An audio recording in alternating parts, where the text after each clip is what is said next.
Всем привет!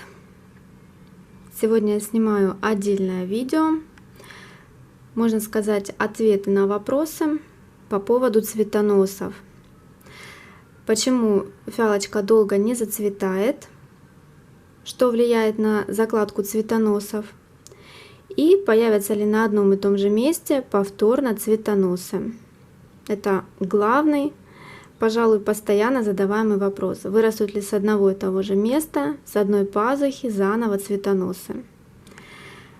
Нет, если на этом месте уже рос цветонос, и его мы удалили, то заново цветонос, как правило, уже не появится. Над одним листом из пазухи появляется один раз или же пасынок, или цветонос. И когда мы все это дело удаляем, то следующее цветение будет из новых пазух, из-под новых листиков. Вот почему важно, чтобы розетка была хорошо облиствена и хорошо была сформирована зеленая масса. Для чего это нужно? Отцветут одни цветоносы, тут же пойдет вторая волна цветения из других пазух над другой листвой. То есть это такой вот главный секретик, если мы хотим постоянного непрерывного цветения, то есть отцвела первая волна, тут же пойдет вторая волна. Цветение не заставит себя долго ждать, так как будет нарощено достаточно листвы, то есть при условии, если розетка будет хорошо облиствена, хорошо нарощена, то и будет постоянное длительное цветение. В этот момент мы начинаем подкармливать фиалки фосфорно-калийным удобрением для закладки цветоносов, для цветения. То есть главный момент, чем больше нарощена здоровая, хорошая листовая масса, тем лучше и больше будет цветоносов. То есть фиалочка будет постоянно в цветении. На их закладку также влияет, конечно же, освещение. Если оно будет никакое, если его будет мало, недостаточно, то не будет, конечно же, должного цветения.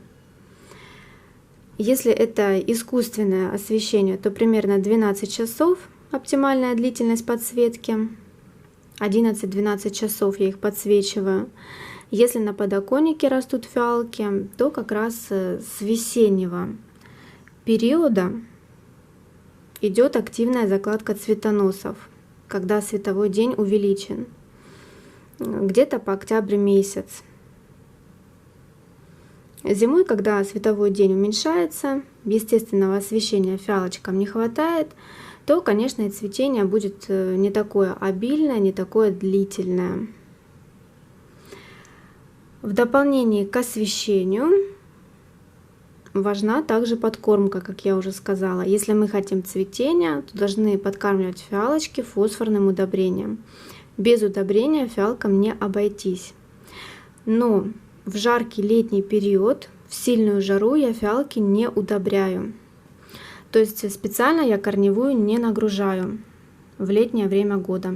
За все время, за весь летний период я могу фиалочки подкормить всего несколько раз. То есть не так часто, и то выбираю дни, когда температура немного снижается, то есть не стоит такая жара, и ближе к вечеру. А так специально целенаправленно я фиалки не удобряю. Им и так тяжело в этот летний период.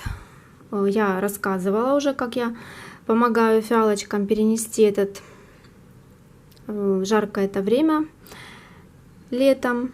Что для этого нужно, что я для этого делаю, чтобы они не пропали, чтобы им было легче и фиалочки не так страдали. Ссылочку оставлю под видео в описании, кому интересно, чтобы фиалочки летом не погубить. Температура должна быть невысокой. Особенно если фиалка цветет, значит цветы будут мелкими и быстро начнут жухнуть. Также вовремя нужно фиалки поливать, чтобы она не засушила цветоносы. Это очень важный момент, чтобы корневая не пересохла. Также, чтобы корневая не загнила от перелива. То есть грунт должен быть всегда в слегка влажном состоянии. То есть не нужно ее засушивать, но не нужно делать болото в горшке. Каждый день ее заливая водой. И, конечно же, чтобы нормально развивалась корневая, субстрат должен быть легким, рыхлым, воздухопроницаемым. Если грунт будет тяжелым, то корни нормально дышать, прорастать и развиваться не будут. От этого тоже зависит цветение и общее состояние фиалки. Очень мне нравится вот эта фиалочка, красивый сорт. Она и без цветов хороша. Такая у нее шикарная пестролистность. Красивая, аккуратная розеточка. Ну а с цветами вообще прелесть. Очень мне нравится этот сорт.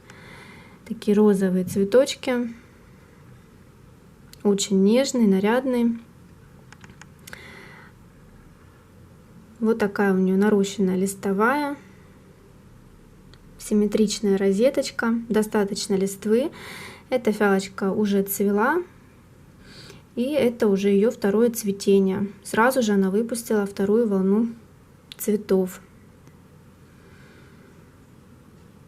То есть вот о чем я говорю. Если мы хотим вторую волну цветения сразу же, чтобы фиалочка попродолжительнее цвела, то я вот рассказала основные моменты, что для этого нужно.